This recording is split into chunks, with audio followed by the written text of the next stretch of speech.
This is Tom from Continuity, and you're watching the Vintage News. On this episode, we talk sweater weather, record-breaking knits, the most royal crew necks, and what kind of options you should be looking at for this fall weather.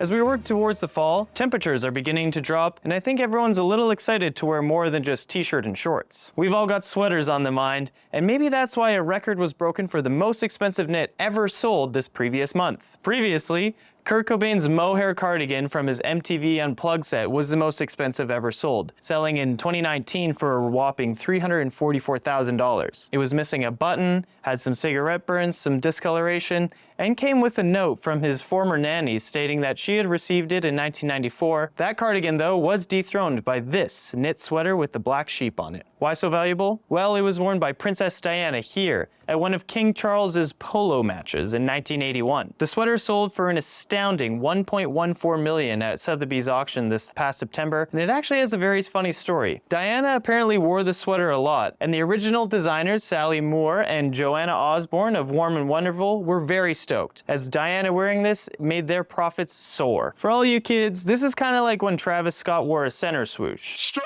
Diana wore it so much that she ended up wearing a hole into the sweater, and the royal family reached out to the designers to see if they'd be able to repair it for Diana. They gladly obliged, and once they received the sweater, they simply thought, we'll just make her a brand new one. She is the princess after all. Well, the original sweater was tucked away in a box and stored in an attic for God knows how long, and it wasn't until last year when the designers were cleaning up that they opened up the old box and found Diana's original sweater with the hole in it. What a windfall. Now you can buy repros of the same sweater from their brand in collaboration with Rowing Blazers, but Diana's influence doesn't end there. She was famously photographed in a lot of recognizable crewnecks and knits, which actually still have some incredible value to this day. I guess fashion influencer culture is a little bit older than we once thought. Speaking of influential people, two celebrities that people love to hate have begun dating, and with all eyes on them, the fashion influence is beginning to follow. Travis Kelce, arguably one of the best tight ends in the NFL, and pop superstar Taylor Swift are now an item, and all eyes were on them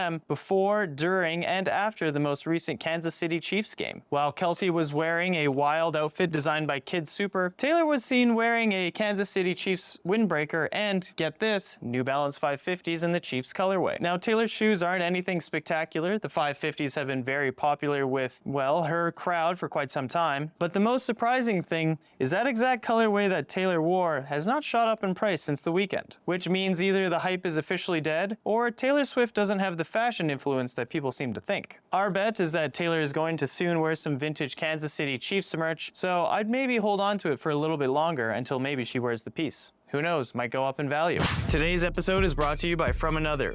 From Another is Alberta's premier spot for buying vintage, sneakers, and streetwear, both in-store and online at FromAnother.ca. If you're looking to expand your wardrobe but don't want to break the bank, From Another has an extensive collection of new and used items that you can purchase. From Another also ships worldwide and express, so if you're impatient like me, you can get your order right away. Use the code VINTAGENEWS at checkout for free shipping. That's code VINTAGENEWS for free shipping at FromAnother.ca. Now back to the show. Finally, we wanted to touch on some fall trends that we think are worth investing into before the leaves change color. With Ivy League prep continuing to be the dominant trend at the moment, we recommend investing in some good knit sweaters to sustain you for these colder months. Vintage Gap is always a good idea for something refined and affordable. Coogie or Tundra knits are great if you want to make a statement, and if you want something a little more hardy, we recommend vintage sweaters from outdoor brands like LL Bean or Pendleton. And if you desire to be a cool guy or gal, a sweater vest is always a good option for those very narrow cold fronts. Vests are all about protection. The life vest protects you from drowning, and the bulletproof vest protects you from getting shot.